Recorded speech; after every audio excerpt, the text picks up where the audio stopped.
Fundamentals of pathology Pathoma से भी हम कर लेंगे लंग वाला चैप्टर। तो इसमें जो है सबसे पहले यहाँ पे रेस्पिरेटरी डिस्ट्रेस सिंड्रोम डिस्कस कर लेते हैं, अक्यूट रेस्पिरेटरी डिस्ट्रेस सिंड्रोम। ठीक है, तो यहाँ भी सेम ही है कि यहाँ पे क्या होगा, डिफ्यूज़ डैमेज होगा हमारी एल्वियोलर कैपिलरी के इंटरफेस का डिफ्यूज़ डैमेज। ठीक है, जिसकी वजह से लीकेज होगी प्रोटीन रिच फ्लूइड की, और वो लीक हुआ तो एडिमा हो जाएगा और हाइलाइन मेम्ब्रेन्स बन जाएंगी एल्वियोलाई में।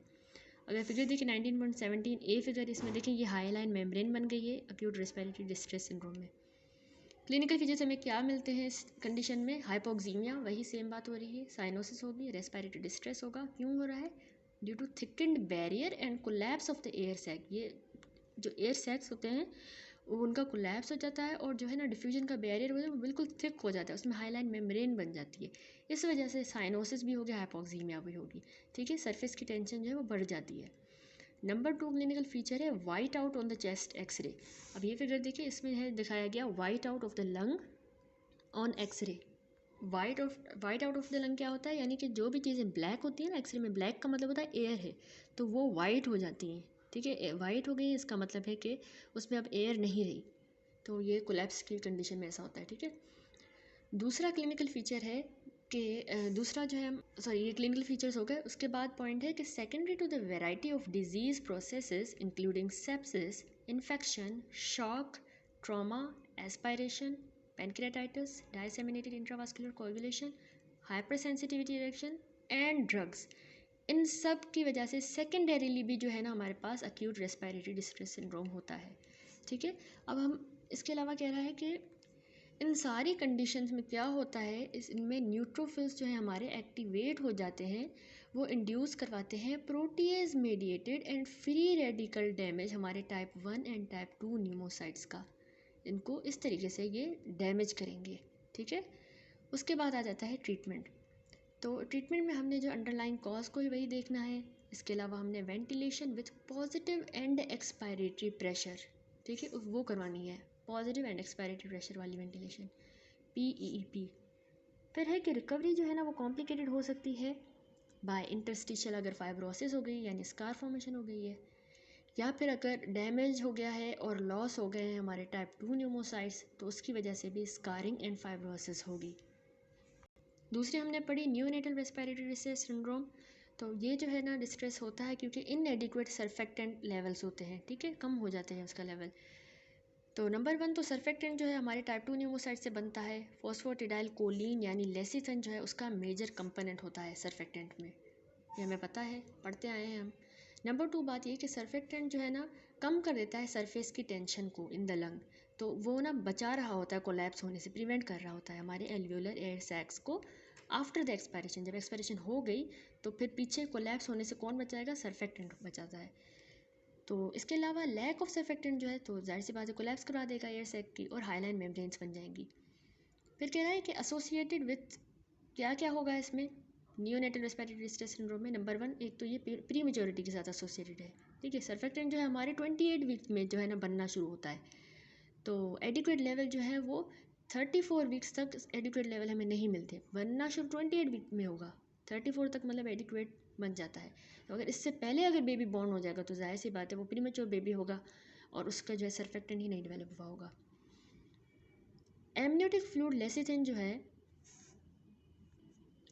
टू स्फिंगोमाइलिन रेशो, ये हम यूज़ करते हैं to screen for the lung maturity बच्चों में। ठीक है, लेसिथिन टू स्फिंगोमाइलिन रेशो जो होता है वो हम एमनियोटिक फ्लूइड से लेंगे। दूसरा कह रहा है कि फॉस्फेटिडाइल कोलिन यानी लेसिथिन का लेवल जो है ना वो बढ़ाएगा, वो मतलब बढ़ता जाएगा as the surfactant is produced, जबकि जो स्फिंगोमाइलिन है वो कांस्टेंट रहेगा। ठीक है, इस रेशो में स्फिंगोमाइलिन कांस्टेंट रहेगा, इसका जो लेसिथिन का लेवल है वो बढ़ता जाएगा जैसे ही सर्फेक्टेंट बनेगा। नंबर 3 पॉइंट है कि अ रेशो ग्रेटर देन 2 जो है इंडिकेट करता है कि एडिक्वेट सर्फेक्टेंट बन चुका है, ग्रेटर देन 2। उसके बाद है नंबर 2 किस चीज़ के साथ एसोसिएटेड है हमारा ये नियोनेटल रेस्पिरेटरी डिस्ट्रेस सिंड्रोम, वो है C section delivery. Due to lack of the stress induced steroids increase the synthesis of surfactant. C section में हम स्टीरॉयड्स नहीं देंगे तो जो है स्टीरॉयड्स हमारा नॉर्मली क्या करता है, इन सिंथेसिस बढ़ाता है सर्फेक्टेंट की, तो उसमें सी सेक्शन में तो हम यूज़ ही नहीं करते, तो इसकी वजह से ये डिस्ट्रेस हो सकता है। तीसरा, मैटरनल डायबिटीज़ कैसे करवाता है कि ना इंसुलिन जो है ना वो कम कर देती है नॉर्मली हमारे सर्फेक्टेंट की प्रोडक्शन को। तो ये मेन 3 इसके हो गए कॉजेज़ काइंड ऑफ। उसके बाद हम आ जाते हैं क्लिनिकल फीचर्स पे। तो पेशेंट के क्या होगा, एक तो उसके रेस्पिरेटरी एफर्ट जो है ना बर्थ के बाद बढ़ जाएगी, रेस्पिरेटरी एफर्ट्स, ठीक है। तो उसको टैकिपनिया होगा with the use of accessory muscles and grunting sounds वो प्रोड्यूस करेगा। ये मैंने सारा आप लोगों को एक्सप्लेन कर दिया है। हाइपोक्सीमिया भी होगी उसको, और वो साइनोसिस भी होगी, यानी हाइपोक्सीमिया उसकी पार्शियल उसमें उसके ब्लड में जो है ऑक्सीजन वो कम हो जाएगी। Diffuse granularity of the lung हो जाएगी, जिसको हम कहते हैं ground glass appearance on the X-ray हमें मिलेगा, जो मैंने आपको पिक्चर भी दिखाई। इस फिगर में देखिए यहाँ पे ग्रेन्युलैरिटी ऑफ द लंग दिखाई गई है नियोनेटल रेस्पिरेटरी डिस्ट्रेस सिंड्रोम में। इस तरह से मतलब हमें अपीयर होगा लंग। इसके अलावा जो है क्लिनिकली ये सब हो गया। अब कॉम्प्लिकेशंस में आए तो हाइपोक्सीमिया जो है ना वो बढ़ाती है risk of persistence of patent ductus arteriosus and necrotising enterocolitis, ठीक है। उसकी डक्टस आर्टीरियोसिस है वो पेटेंट ही रहेगी। एक तो हाइपोक्सीमिया की वजह से ये मसला हो सकता है। इसके अलावा नेक्रोटाइजिंग एंटेरोकोलाइटिस हो सकता है। न्यूबॉर्न में मतलब ये स्मॉल एंड लार्ज इंटेस्टाइन में जो है ना जो टिश्यू है वो इन्फ्लेम हो जाता है, उसको कहते हैं नेक्रोटाइजिंग एंटेरोकोलाइटिस, ठीक है। इसके अलावा क्या कॉम्प्लिकेशन हो सकती है, सप्लीमेंटल ऑक्सीजन जो है ना वो बढ़ाएगी risk for the free radical injury, ठीक है। ये हमने 3rd ईयर में पढ़ा था कि जो है जब रीपरफ्यूजन होती है तो उसकी वजह से जो है फ्री रेडिकल इंजरी बढ़ जाती है, ठीक है। इसके अलावा रिटाइनल इंजरी जो है वो ब्लाइंडनेस करवा देगी। लंग डैमेज जो है वो लीड करता है to bronchopulmonary dysplasia.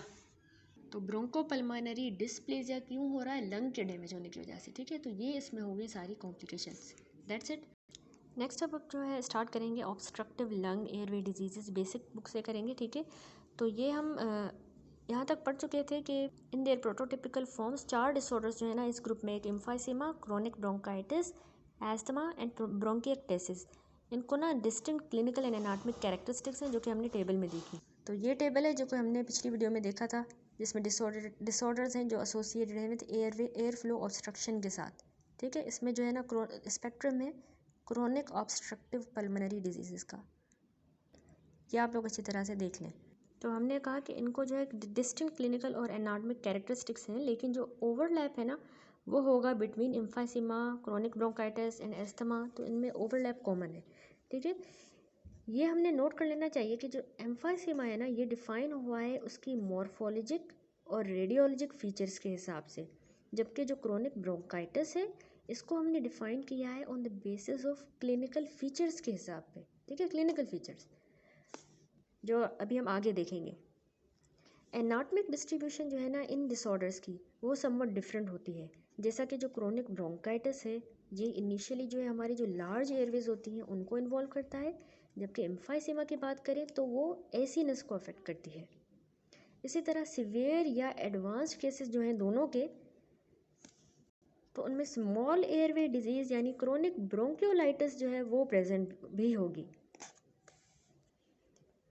Aldous emphysema जो है ना वो एग्जिस्ट कर सकती है बिना क्रोनिक ब्रोंकाइटिस के, पार्टिकुलरली उन लोगों में जिनमें मतलब इनहेरिटेड अल्फा-1 एंटीट्रिप्सिन की डेफिशिएंसी हो, जो हम आगे देखेंगे किस तरह।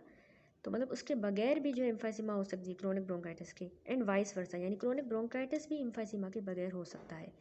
दोनों जो डिजीज़ हैं ये यूजुअली को एग्जिस्ट भी कर सकती हैं। तो ये ऑलमोस्टली सर्टेनली होता है क्योंकि सिगरेट स्मोकिंग की वजह से, जो कि मेजर अंडरलाइंग कॉज है इन दोनों डिजीज़ का। In view of their propensity to coexist, emphysema and chronic bronchitis often are grouped together under the rubric of chronic obstructive pulmonary disease। दोनों को हम COPD के अंडर डिस्कस करते हैं, कंसीडर करते हैं, ठीक है। COPD जो है ये more than 10% of the US adult population को अफेक्ट करता है और ये 4th लीडिंग कॉज है डेथ का इस कंट्री में। The largely irreversible airflow obstruction of the COPD distinguishes it from asthma, जो कि हम आगे देखेंगे कि किस तरह उससे डिस्टिंग्विश करता है, और ये कैरेक्टराइज हुआ है by reversible air flow obstruction के साथ, ठीक है। एस्थमा में रिवर्सिबल एयर फ्लो ऑब्स्ट्रक्शन होगी। जिस तरह अगर हम इस फिगर में भी देखें तो यहाँ पे है जो स्मॉल एयरवे डिजीज़ दिखाई गई हैं, जिसमें एम्फाइसीमा और क्रोनिक ब्रोंकाइटिस दोनों का ओवरलैप पाया जाता है। इसमें एल्वियोलर वॉल की डिस्ट्रक्शन होती है जिसकी वजह से ओवर इन्फ्लेशन हो जाती है, जबकि क्रोनिक ब्रोंकाइटिस में जो है ना प्रोडक्टिव कफ हमें मिलती है मेन, और एयरवे की इन्फ्लामेशन मिलती है। अब अगर एस्थमा की बात करें तो ये जो है ब्रोंकाइल हाइपर रिस्पॉन्सिवनेस होती है जो एलर्जेंस या किसी इन्फेक्शन से ट्रिगर होता है, और ये रिवर्सिबल ऑब्स्ट्रक्शन होती है। तो इन तीनों का जो है ना ये स्कीमेटिक रिप्रेजेंटेशन दिखाई गई, तीनों में ओवरलैप होता है क्रोनिक ऑब्स्ट्रक्टिव लंग डिजीज़ में। ठीक है, अब हम जो है एम्फाइसीमा की डिटेल देखेंगे। एम्फाइसीमा जो है ये कैरेक्टराइज होता है, इसमें परमानेंट इनलार्जमेंट हो जाती है हमारी एयर स्पेसेस की distal to the terminal bronchioles accompanied by destruction of their walls without significant fibrosis. अब इस डेफिनेशन पे आप लोग गौर करें तो ये जो है ना इनलार्जमेंट तो हुई है, परमानेंट इनलार्जमेंट हो गई है एयर स्पेसेस की टर्मिनल ब्रोंक्यूल्स से नीचे, ठीक है, लेकिन ये बात याद रखनी है कि इसमें फाइब्रोसिस नहीं होगी। वॉल्स डिस्ट्रॉय हुई हैं लेकिन सिग्निफिकेंट फाइब्रोसिस हमें नहीं मिलेगी। ठीक है, अगर ब्रोंक्यूल्स की बात करें तो ये हमारा ट्रैकिया होता है, मेन ब्रोंकस, लोअर ब्रोंकस, ठीक है। सबसे पहला जो है वो सेगमेंटल ब्रोंकस आता है, उसके बाद टर्मिनल ब्रोंक्यूल, और उसके बाद ये वाला जो है ये आता है हमारे पास रेस्पिरेटरी ब्रोंक्यूल, एंड देन हमारी ये एल्वेलर डक्ट और एल्वेलर सैक्स एंड एल्वेलाई, ठीक है। तो यहाँ पर जो बात हो रही है एम्फाइसीमा में वो हो रही है रेस्पिरेटरी ब्रोंक्यूल्स की जो है वो डायलेशन हो जाती है एम्फाइसीमा में, इनलार्जमेंट हो जाती है, ठीक है। ठीक है, डेफिनेशन पे हम अगर गौर करें तो वो हमें कह रहा है कि परमानेंट इनलार्जमेंट हो रही है एयर स्पेसेस की जो डिस्टल हैं टू द टर्मिनल ब्रोंक्यूल, यानी इस टर्मिनल ब्रोंक्यूल के नीचे वाले तो वो रेस्पिरेटरी ब्रोंक्यूल ही हो जाएंगे, उनकी जो है परमानेंट इनलार्जमेंट हो रही है, उनकी वॉल की डिस्ट्रक्शन हो रही है, लेकिन सिग्निफिकेंट फाइब्रोसिस नहीं होगी। तो ये है एम्फाइसेमा। ये देखिए ये नॉर्मल हमारे एल्वेलाई हैं और इनकी जो रेस्पिरेटरी जो ब्रोंक्यूल्स है यानी उनकी एम्फाइसेमा में ये डायलेशन हो जा रही है क्योंकि इनलार्जमेंट हो रही है due to the permanent destruction. अब एम्फाइसीमा को जो है क्लासीफाई किया गया है उसकी एनाटॉमिक डिस्ट्रीब्यूशन के लिहाज से, ठीक है। जैसा कि हमने पहले देखा, एसिनस जो है ना वो स्ट्रक्चर होता है जो कि बिल्कुल नीचे होता है, डिस्टल होता है टर्मिनल ब्रोंक्यूल्स की, ठीक है, और क्लस्टर होते हैं 3 या 5 एसिनाई के, तो उस क्लस्टर को हम कहते हैं लोब्यूल। इस 13.5 ए फिगर में अगर हम देखें तो यहाँ पे जो है शोन है, ये एक तो मेजर पैटर्न है एम्फाइसीमा के शोन, तो इसमें जो है ना डायग्राम है नॉर्मल स्ट्रक्चर ऑफ एसिनस की, फंडामेंटल यूनिट है ये हमारे लंग का, ठीक है, इस तरह से होता है। ओह सॉरी, ये इस तरह से, इसमें देखिए ये नॉर्मल एसिनस है, ये रेस्पिरेटरी ब्रोंक्यूल है, यहाँ पे ये एल्वियोलर डक्ट्स हैं, ये एल्वियोलस है। अब 4 मेजर टाइप्स की एम्फाइसीमा होते हैं। एक होता है नंबर 1 सेंट्री एसिनर, दूसरी पैन एसिनर, तीसरी डिस्टल एसिनर और चौथी इर्रेगुलर। ये 4 एम्फाइसीमा की टाइप्स हो गई। सिर्फ जो पहली 2 टाइप्स हैं सेंट्री एसिनर और पैन एसिनर, ये जो है सिग्निफिकेंट एयरवे की ऑब्स्ट्रक्शन करवाती हैं, विथ सेंट्री एसिनर एम्फाइसीमा जो है वो 20 गुना ज़्यादा कराती है as compared to the panacinar disease. अब सेंट्री एसिनर यानी सेंट्री लोब्यूलर एम्फाइसीमा भी कह सकते हैं, उसकी बात करें तो डिस्टिंक्टिव फीचर इसका जो है वो ये होगा कि सेंट्रल या हम कह सकते हैं प्रोक्सिमल पार्ट एसिनाए का जो बनता है बाय द रेस्पिरेटरी ब्रोंक्यूल्स वो अफेक्ट होगा, जबकि जो डिस्टल एल्वेलाई है वो स्पेयर्ड होगा। थस दोनों emphysematous and normal air spaces जो हैं दोनों एग्जिस्ट करेंगी एक ही सेम ही एसिनस में और लोब्यूल में। अगर हम फिगर देखें तो इस ए फिगर में जो है शोन है सेंट्री एसिनर एम्फाइसीमा की डायग्राम, सॉरी बी फिगर में। अब इसमें डायलेशन दिखाई गई है जो कि इनिशियली अफेक्ट करती है रेस्पिरेटरी ब्रोंक्यूल्स को। डिस्टल आप देख सकते हैं डिस्टल एल्वेलाई स्पेयर्ड हैं, जबकि सेंट्री वाले जो है ये अफेक्ट हुए हैं, सेंट्रल या प्रोक्सिमल पार्ट भी हम कह सकते हैं। और इस कंडीशन में एम्फाइसीमेटस और नॉर्मल एयर स्पेसेस दोनों एक साथ एग्जिस्ट कर रही हैं। लेजन्स जो है ना ये ज़्यादा कॉमन होती हैं और सिवियर होती हैं अपर लोब में, ये आपने बात याद रखनी है। सेंट्री एसिनर अपर लोब में पार्टिकुलरली जो हमारे एपाइकल सेगमेंट होते हैं लंग का उसमें कॉमन है। सिवियर सेंट्री एसिनर एम्फाइसीमा में डिस्टल एसिनस भी जो है वो इन्वॉल्व हो जाता है और थस डिफरेंशिएशन जो है उसकी पैन एसिनर एम्फाइसीमा से बहुत मुश्किल हो जाती है जब वो डिस्टल को इन्वॉल्व करेगा। इस तरह की जो एम्फाइसीमा ये ज़्यादा कॉमन है सिगरेट स्मोकर्स में और ऑफन ये ना क्रोनिक ब्रोंकाइटिस के साथ एसोसिएटेड है। नेक्स्ट कंडीशन है पैन एसिनर यानी पैन लोब्यूलर एम्फाइसीमा, ठीक है। इसमें जो है ना पैन लोब्यूलर और पैन एसिनर एम्फाइसीमा में एसिनाई जो है यूनिफॉर्मली इनलार्ज होंगे from the level of the respiratory bronchiole से लेकर टर्मिनल ब्लाइंड एंड एल्वुलाई तक। इस वाले सी फिगर में देखिए यहाँ पर शोन है panacinar emphysema with initial distension हो रही है ऑल पेरिफेरल स्ट्रक्चर्स की, दैट इज़ कि एल्वियोलस की भी हो रही है, एल्वियोलर डक्ट की, ठीक है, तो सारा अफेक्ट हो रहा है। डिजीज़ जो है फिर बाद में एक्सटेंड कर जाएगी और अफेक्ट करेगी हमारे रेस्पिरेटरी ब्रोंक्यूल्स को, यहाँ तक ये एक्सटेंड कर जाएगी। तो ये हमारी है panacinar. In contrast to centriacinar emphysema, panacinar emphysema जो ज़्यादातर होती है लोअर लंग जोन्स में और एसोसिएटेड है अल्फा 1 एंटीट्रिप्सिन डेफिशिएंसी के साथ। ये अल्फा 1 एंटीट्रिप्सिन लिवर से सिंथेसाइज होता है और ये काइंड ऑफ हमारे लंग को और लिवर को जो है ना प्रोटेक्शन प्रोवाइड करता है, प्रोटीन है ये। तो इसकी कुछ लोगों में जो है इनहेरिटेड डेफिशिएंसी होती है, तो उसकी वजह से डैमेज जो है ज़्यादा हो रहा होता है लंग को, तो उनमें पैन एसिनर जो है एम्फाइसीमा के चांसेस होते हैं। थर्ड टाइप हमने कहा हमारी है डिस्टल एसिनर यानी पैरासेप्टल एम्फाइसीमा। अब इसमें क्या होगा, इस फॉर्म ऑफ एम्फाइसीमा में जो है ना प्रॉक्सिमल पोर्शन जो है एसिनस का बिल्कुल नॉर्मल होगा, लेकिन डिस्टल पार्ट जो है ना वो प्राइमरीली इन्वॉल्व होगा, इसीलिए इसका नाम है डिस्टल एसिनर या फिर पैरासेप्टल भी कह सकते हैं एम्फाइसीमा। तो एम्फाइसीमा जो ये वाली ज़्यादा स्ट्राइकिंग है एडजेसेंट टू द प्लूरा, उसकी प्लूरा की तरफ ज़्यादा होती है common, along the lobular connective tissue septa के पास, ठीक है, हर लोब्यूल के जो बीच में सेप्टा होते हैं उसमें ज़्यादा होगी। And at the margins of the lobules में भी ये कॉमन है। ये जो है कंडीशन कहाँ होगी, adjacent to the areas of fibrosis, scarring और एटेलेक्टिसिस, ठीक है, उसके साथ साथ होगी। और ये यूजुअली ज़्यादा सीवियर होती है हमारे upper half of the lung में, अपर जो हाफ है लंग का वहाँ पे ये डिस्टल एसिनर एम्फाइसीमा होगी, कॉमन है।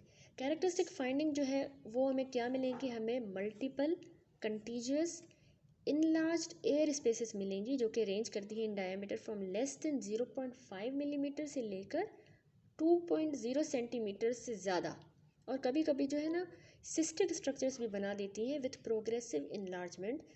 और क्या बना देंगी, बुल्ली बना देंगी, बुल्ली, उनको बुलीज कहते हैं, ठीक है, वो काइंड ऑफ सिस्ट बना देंगी। जो कॉज है इस तरह की एम्फाइसीमा का वो अभी तक अननोन है।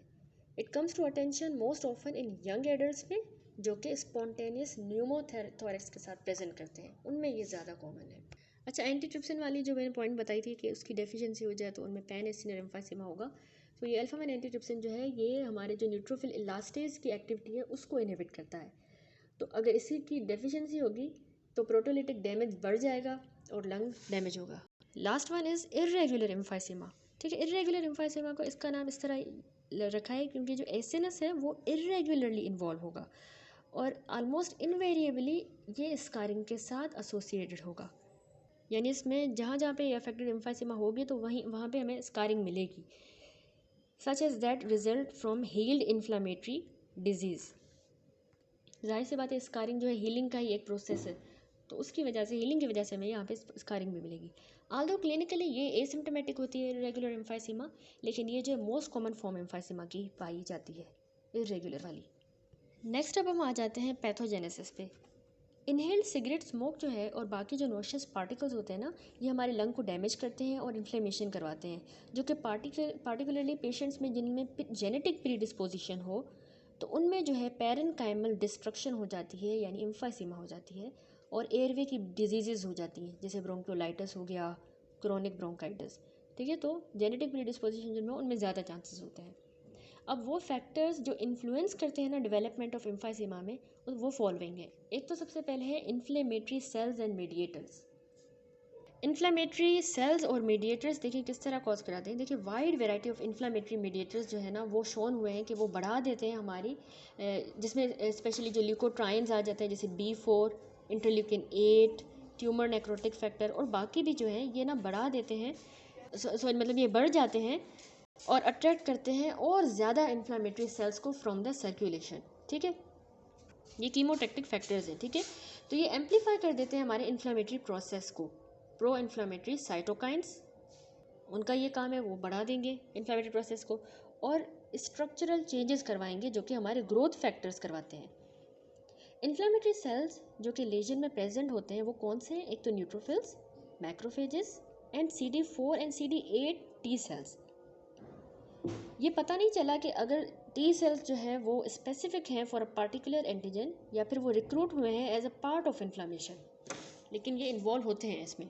दूसरा देखें फैक्टर कौन सा है जो इन्फ्लुएंस कर रहा है एम्फाइसीमा की डेवलपमेंट में, प्रोटीएज एंटी प्रोटीएज का इम्बैलेंस। देखिए सेवरल प्रोटीएजेस जो है वो रिलीज होते हैं हमारे इन्फ्लामेटरी सेल्स से और एपिथेलियल सेल्स से। अब ये क्या करते हैं, ये कनेक्टिव टिश्यू का ब्रेक डाउन करवाते हैं। वो पेशेंट्स जिनको एम्फाइसीमा हो जाती है तो उनको ना रिलेटिव डेफिशिएंसी होती है प्रोटेक्टिव एंटी प्रोटीएजेस की, जो हम आगे भी डिस्कस करेंगे। तो जाहिर सी बात है उनकी प्रोटेक्टिव एंटी प्रोटीएज की कमी है, तो प्रोटीएज का एक्शन बढ़ जाएगा और वो भी फर्दर जो है डैमेज कॉज करवाएगा और एम्फाइसीमा करवा देगा। नेक्स्ट है ऑक्सीडेटिव स्ट्रेस। ये कैसे करेगा? रिएक्टिव ऑक्सीजन स्पीशीज़ जो है ना वो जनरेट होती हैं सिगरेट स्मोक की वजह से एंड अदर इनहेल्ड पार्टिकल्स की वजह से, जो कि रिलीज होते हैं फ्रॉम एक्टिवेटेड इन्फ्लामेटरी सेल्स, जैसे कि मैक्रोफेजेस से एंड न्यूट्रोफिल्स से। तो मैक्रोफेजेस और न्यूट्रोफिल्स भी उन्हीं रिएक्टिव ऑक्सीजन स्पीशीज़ को जो है वो जनरेट करते हैं, तो उसकी वजह से ऑक्सीडेटिव स्ट्रेस प्रोड्यूस होगा। ये एडिशनल टिश्यू डैमेज करवाएंगे और इन्फ्लामेशन करवा देंगे। एक और कॉज है एयरवे का इन्फेक्शन। आल्दो इन्फेक्शन जो है वो इतना रोल प्ले नहीं करता in the initiation of tissue destruction, bacterial और वायरल इन्फेक्शन जो है ये अक्यूट एक्सेबरेशंस करवा सकते हैं एम्फाइसीमा की। यानी पहले से ही अगर पेशेंट को एम्फाइसीमा और अक्यूट बैक्टीरियल या वायरल इन्फेक्शन हो जाता है तो और एक्सेबरेट हो सकती है कंडीशन, एज सच ये खुद ही नहीं करवाते। उसके बाद कह रहा है the idea that proteases are important in the is based in part on observation that patients with genetic deficiency of anti-protease alpha-1 antitrypsin have a predisposition to develop pulmonary emphysema which is compounded by smoking। देखिए about 1% जो patients हैं ना जिनको emphysema होती है उनको ये defect होता है। अल्फा-1 एंटीट्रिप्सिन जो है नॉर्मली प्रेजेंट होता है हमारे सीरम में, टिश्यू फ्लूइड्स में और मैक्रोफेजेस में, और ये मेजर इनहिबिटर है प्रोटीएजेस का, पार्टिकुलरली जो इलास्टेज है ना उसका इनहिबिटर है, जो कि न्यूट्रोफिल से सिक्रीट होता है इन्फ्लामेशन के दौरान। अब अल्फा-1 एंटीट्रिप्सिन जो है ये इनकोड होता है by a gene in the proteinase inhibitor, locus on the chromosome number 14 पर होता है। अब ये प्रोटीनेज इनहिबिटर जो लोकस है ना ये पोलीमॉर्फिक होता है और ये अप्रोक्सीमेटली 0.012% ऑफ द जो यूएस पॉपुलेशन है उनमें होमोजाइगस है for the G allele, a genotype that is associated with markedly decreased serum level of alpha-1 antitrypsin। More than 80% of इस तरह के जो इंडिविजुअल हैं वो डेवलप कर जाएंगे सिम्टमेटिक पैन एसिनर एम्फाइसीमा, जो कि होती है अर्लियर एज में, और ये ग्रेटर सिवियरिटी की होगी अगर इंडिविजुअल स्मोकर भी हो तो और ज़्यादा सिवियर हो जाएगी कंडीशन। फिर कह रहा है कि प्रोटीएज मेडिएटेड डैमेज हमारे एक्स्ट्रा सेलुलर मैट्रिक्स का, उसका जो सेंट्रल रोल होता है in the airway obstruction seen in the emphysema. Small Airways जो हमारे नॉर्मली ओपन रहते हैं by the elastic recoil of the lung parenchyma and the loss of the elastic tissue in the wall of the alveoli that surround the respiratory bronchioles reduce the radial traction and thus causes respiratory bronchioles to collapse during the expiration. This lead to functional airflow obstruction despite of the absence of mechanical obstruction. यानी यहाँ ये कहना चाह रहा है कि जो हमारी स्मॉल एयरवेज होती है ना वो खुली रहती हैं लंग पैरेन्काइमा के रिकॉइल की वजह से, ठीक है। और थस अगर इस इलास्टिक टिश्यू का लॉस हो जाता है ना वॉल ऑफ द एल्वियोलाई से, जो इन रेस्पिरेटरी ब्रोंक्यूल्स को सराउंड कर रहा है, इस टिश्यू का लॉस हो जाएगा तो कोलैप्स हो जाएगा। जैसे ही पर्सन जो है वो एक्सपायरेट करेगा पीछे कोलैप्स हो जाएगा, तो इसके नतीजे में जो है फंक्शनल एयर फ्लो ऑब्स्ट्रक्शन होगी, जबकि मैकेनिकल ऑब्स्ट्रक्शन कोई भी नहीं है, फंक्शनल एयर फ्लो ऑब्स्ट्रक्शन होगी, ठीक है। एम्फाइसीमा में हमने कहा कि इनलार्जमेंट हो जाती है हमारे टर्मिनल जो है रेस्पिरेटरी ब्रोंक्यूल की, ठीक है। क्यों हो रही है? क्योंकि उनकी वॉल डैमेज हो गई। अब किसी पेशेंट को अल्फा-1 की जेनेटिक एंटीट्रिप्सिन डेफिशिएंसी भी है, तो अब उसका जो इसकी वॉल में जो इलास्टिक टिश्यू है कनेक्टिव टिश्यू वगैरह वो डैमेज हो चुका है, ठीक है, क्योंकि उनको प्रोटीएज ने आके ट्रिप्सिन की डेफिशिएंसी है तो वो प्रोटेक्ट नहीं कर पा रहा, तो प्रोटीएज ने उनको डैमेज कर दिया है। अब जब वो पेशेंट एक्सपायरेट करेगा ना तो पीछे जो जब ये कोलैप्स होंगे तो इनका रिकॉइल जो है वो लॉस्ट हो चुका होगा, वापस ये अपनी ओरिजिनल साइज़ में नहीं आएंगे और ये कोलैप्स हो जाएंगे, ठीक है। तो इसमें फंक्शनल एयर फ्लो की ऑब्स्ट्रक्शन हो जाएगी, बंद हो जाएगा, और मैकेनिकली ये ऑब्स्ट्रक्ट हो जाएगा। और sorry, absence of the mechanical obstruction में कोई मैकेनिकल ऑब्स्ट्रक्शन नहीं है, इनकी फंक्शनल एयर फ्लो ऑब्स्ट्रक्शन हुई है ड्यूरिंग एक्सपायरेशन। अब हम आ जाते हैं इसकी मॉर्फोलॉजी पे। डायग्नोसिस और क्लासिफिकेशन एम्फाइसीमा की जो है वो डिपेंड करती है largely on the macroscopic appearance of the lung. Macroscopic typical जो पैन एसिनर एम्फाइसीमा है उसमें हमें पेल वॉल्यूमिनस लंग्स मिलेंगे, जो कि ऑफन जो है हमारी जो हार्ट है उसको भी ऑब्सक्योर कर रहे होंगे। जब इंटीरियर चेस्ट वॉल को हम रिमूव करते हैं ऑटोप्सी पे तो हमें जो हार्ट है वो भी नज़र नहीं आएगी, इतने ज़्यादा वो पेल वॉल्यूमिनस और बड़े बड़े से लंग्स हो जाएंगे और पेल होंगे। इसके अलावा macroscopic feature centriacinar emphysema की बात करें तो उसमें लेस इम्प्रेसिव होंगे। Until late stages the lungs are deeper pink than in panacinar emphysema. उसमें पेल थे, इसमें डीपर पिंक होंगे, और इसमें लेस वॉल्यूमिनस है, उसमें मोर वॉल्यूमिनस थे। और जो अपर 2/3 होगा ना लंग का, वो ज़्यादा सीवियरली अफेक्टेड होगा देन द लोअर लंग। अब हिस्टोलॉजिक एग्जामिनेशन पे देखेंगे तो वो रिवील करेगा डिस्ट्रक्शन हमारी एल्वियोलर वॉल्स की, लेकिन हमें उसमें वही फाइब्रोसिस नहीं मिलेगी। इसके अलावा उसकी वजह से क्या होगा, इनलार्ज्ड एयर स्पेसेस मिलेंगी, हम डिस्ट्रक्शन हो गई है और ये स्पेसेस जो इनलार्ज हो गई हैं। अब इस 13.7 में देखें, यहाँ पे पल्मोनरी एम्फाइसीमा दिखाया गया है। ये देखें यहाँ पे मार्क्ड इनलार्जमेंट हो गई है एयर स्पेसेस की, विद द डिस्ट्रक्शन हो गई है इन एल्वियोलर सेप्टा की, डिस्ट्रॉय हो गए, लेकिन यहाँ पे हमें फाइब्रोसिस नहीं मिलेगी। नोट करिए, इसमें हमें ब्लैक एंथ्राकोटिक पिगमेंट भी नज़र आ रहा है। ये आपको ब्लैक ब्लैक नज़र आ रहा होगा, ये बहुत इंपॉर्टेंट हॉस्पी के लिहाज से ये पॉइंट है। In addition to the alveolar loss, the number of alveolar capillaries भी जो है वो भी कम हो जाएंगी। टर्मिनल और रेस्पिरेटरी ब्रोंक्यूल्स हमारे जो है वो डिफॉर्म हो जाएंगे। क्यों? क्योंकि उसमें सेप्टा जो है वो लॉस हो चुका है। वो सेप्टा क्या करता है, हेल्प करता है tether these structure in the parenchyma, उनको जैसे जोड़ के रखता है। तो वो सेप्टा ही लॉस हो जाएगा, तो फिर ये ब्रोंक्यूल्स, टर्मिनल ब्रोंक्यूल्स और रेस्पिरेटरी ये भी जो है वो डिफॉर्म हो जाएंगे। With the loss of elastic tissue in the surrounding alveolar septa, radical traction on the small airway is reduced. और इसके नतीजे में क्या होगा, ये कोलैप्स हो जाएंगे। जैसे ही पेशेंट एक्सपायरेट करेगा तो जो है वो कोलैप्स कर जाएगा उसका जो एल्वियोलस है, ठीक है। ये इंपॉर्टेंट कॉज होता है of chronic air flow obstruction in severe emphysema, क्योंकि उसका इलास्टिक टिश्यू ही जो है वो लॉस हो चुका है। फिर कह रहा है कि ब्रोंक्यूलर इन्फ्लामेशन और सब म्यूकोजल फाइब्रोसिस जो है ये कंसिस्टेंटली प्रेजेंट होती है एडवांस डिजीज़ में। दोनों हमें मिलेंगी, ब्रोंक्यूलर इन्फ्लामेशन भी और सब म्यूकोजल फाइब्रोसिस भी, बहुत जब एडवांस केस हो जाएगा तो उसमें, ठीक है। तो हमने समझ लिया कि ये टर्मिनल हमारा रेस्पिरेटरी ब्रोंक्यूल है, फिर यहाँ पे जो एल्वियोलस बनता है तो उसके बीच में जो सेप्टा होगा, ठीक है। अब अगर ये सेप्टा का लॉस हो जाता है तो उसकी वजह से जो है हमारे ये ख़त्म हो गया, तो ये एक बिल्कुल इस बलून की तरह का बन जाएगा। इसको हम कह रहे हैं कि ये डायलेशन हो गई है, एम्फाइसीमा हो गई है। लेकिन अब अगर इसकी जो एल्वियोलस में जो इलास्टिक टिश्यू जब लॉस हो रहा है तो उसकी वजह से जो है जब पेशेंट एक्सपायरेट